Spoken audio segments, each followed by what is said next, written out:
Адам ағзасы үшін ең қажетті минералдардың бірі бұл кальций. Осы кальций таңдаған кезде көпшілік адамда сұрақ туындайды, қандай кальций ішу керек деген сияқты. Енді мен сіздерге ұсынатын бұл Forever компаниясы ұсынып отырған кальций. Не үшін бұл? Себебі бұл теңіз өнімі, ағзаға сіңімділігі өте жоғары.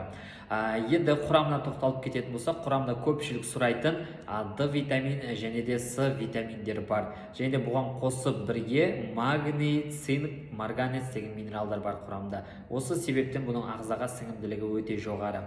Енді бұны қандай кезде ішу керек? Көпшілік адам бізде сұрайды, жүктілік кезінде бола ма? Иә, болады. Жүктілік кезінде ішуге екінші және де үшінші триместрден бастап қолдануға болады.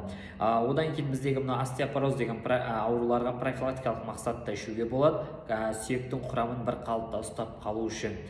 Жүрек қан тамыр жүйесінің аурулар кезінде қолдануға болады. Нерв импульстарының дұрыс өтуіне жақсы әсер етеді. Осындай кезде үлкен рөл ойнайды бұл кальций. Және де бізде сүйектің қалпын, тістердің қалпын өз қалпында сақтап қалу үшін ішіп отырсаңыз болады кальцийді. Енді осы бір кальцийдің өзі жетіспегендіктен ағзада 150 түрлі ауру кеп туындайды екен. Бір кальцийдің өзінен. Сол себепті біз күнделікті рационда профилактикалық мақсатта ішіп отыруымыз керек бұл кальцийді.